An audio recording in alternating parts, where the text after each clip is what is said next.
Hello, welcome to Libra Philippines. Take only what resonates, guys. Pasensya ka na, guys. Kagigising ko lang. Nagawa tayo ng reading.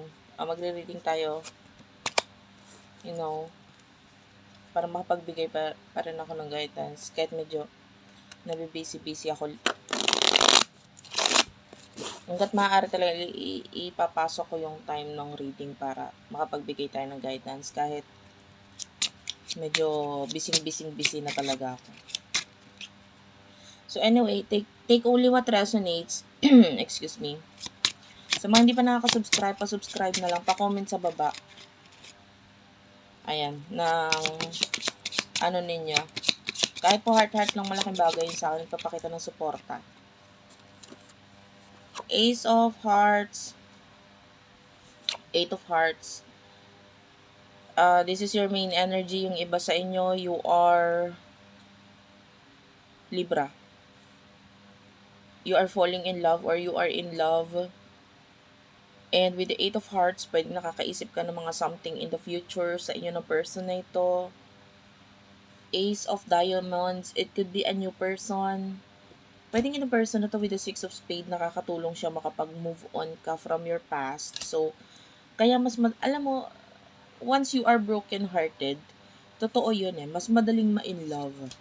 Or mas madaling, um, hindi naman sa ginagawa mong panakiputas, pero alam mo yun, mas vulnerable pa yung puso mo that time na ikaw ay kagagaling lang sa sakit, sa pain na naramdaman mo from your past, from your ex. So ito, pwedeng there's new love for you na unti-unting nagkakaroon ng development, nagkakaroon ng love, etc. Tapos something sa inyong dalawa ng person na to, tapos ikaw nagkakaroon ka ng emotions, kato ganyan. Kasi pwedeng nandun pa yung pain from the past. Although yung iba sasabihin, hindi, wala na, nakamove on ako. Yung iba naman, meron pa talaga. Yung iba nakamove on na, pero hindi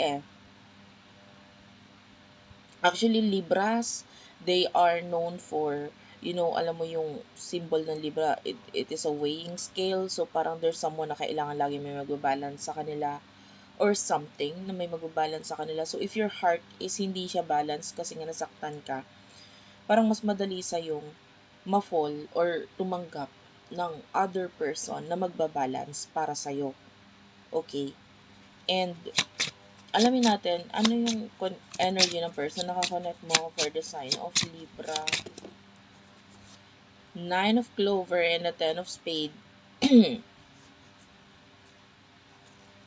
This could be a person in the past. Pwedeng ito may pagka-cut off, paglayo dito sa person na to. Nine of Clover kasi pwedeng may naging problema, kaya kailangan i-cut off or tapusin or i-end. Actually, hindi ito yung ine-expect kong makuhang energy kasi sa totoo lang, I'm seeing another connection or maybe new person sa inyo.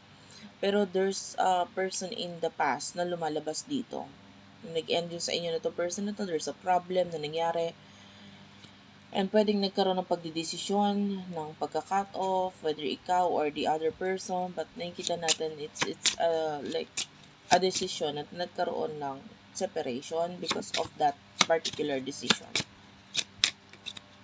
Ano yung emosyon ninyo sa isa't isa? Kasi I'm feeling like hindi ito yung nagkakaroon ka ng another connection Four of Hearts is here, Queen of Diamonds, sorry. And Four of Spade. Regarding hindi ako magsasabi kung sino to, but there's this person with the Jack of Clover na pwedeng ito yung nakaka-connect mo or nagkakaroon ng balik-balik na chat sa inyo or communication sa inyo, magandang communication. Pero parang hindi ka sigurado dito sa person na to. Actually, pwedeng hindi ka sigurado sa person na to or dahil sa person na to, hindi ka na sigurado dito sa past person. With the Four of Spade, pwedeng sa ngayon, wala ka pang ginagawa whatsoever. Kasi ang hirap din naman agad magmadali sa pag-take ng actions or kung anong dapat gawin, etc. But, so far, ang nakikita natin, you are the Queen of Diamonds. Pinangahawakan mo yung sarili mo muna ngayon finances mo, career mo, tinatry mong i-improve, ayusin. And maging mas, maging mas stable palalo. Mas, yung iba sa inyo, this is, pwedeng, this is you, na pwedeng, gusto mo maging mas stable palalo, kaya may mga iniisip ka na gagawin regarding new sources of income. But hindi mo pa rin maiwasan na malimutan or maalala itong si past. Two of Hearts is here and the Ace of Clover. This could be a new person or new relationship, new connection. Nagpapakita sa the King of Hearts and the Queen and the King of Hearts. Pwedeng, some of you could be dealing with two people. One is new and the past. Ano emotion nito ni past? Pasensya ka na kung naaalog yung aking cam pag nagsha-shuffle ako kasi nasa kama pa ako. Sabi ko nga, isinisingit natin yung inyong reading. Seven of Spades is here. The Ten of Diamonds, Nine of Spades is here. Gemini, Libra, Aquarius, Taurus, Virgo, Capricorn. Regarding the past, nakakita tayo ng problem financially. Hindi siya okay. Nasasaktan siya. Seven of Spades is here. I feel like this person is trapped. This person is... Well, the Seven of Spades, nagpapakita talaga to ng ng depression. I can hear the word depression. Four of Clover is here. So, regarding ito sa kanyang home, regarding sa kanyang buhay ngayon, regarding sa kung nasaan siya ngayon, stability niya, or what.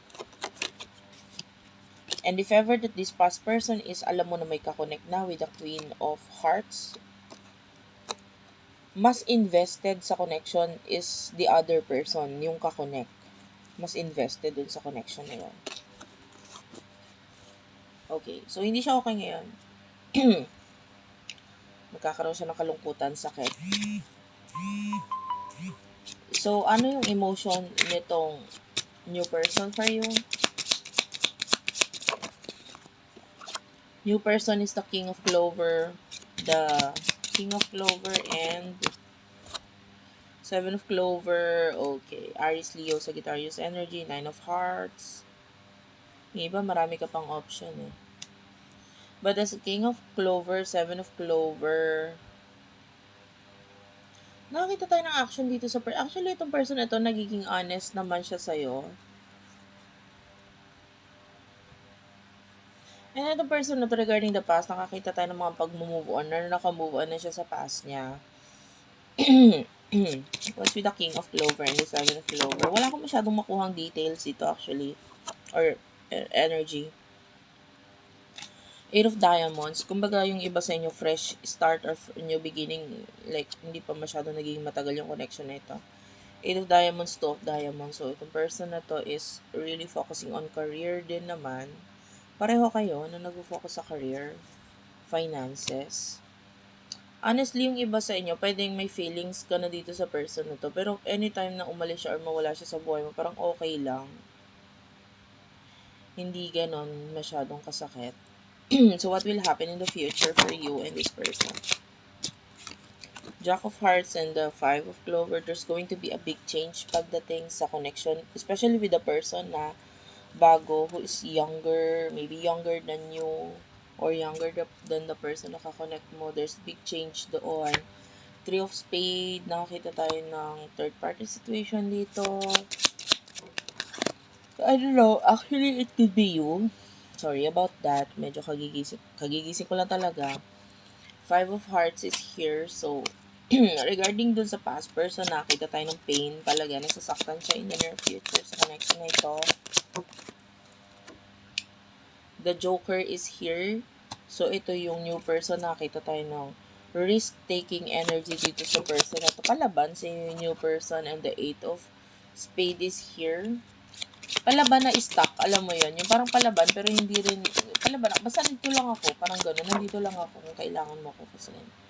Pero, I'm willing to take the risk. Pero of course, hayaan ko na ikaw yung maggawa ng action sa mga dapat mong gawing action regarding sa connection natin.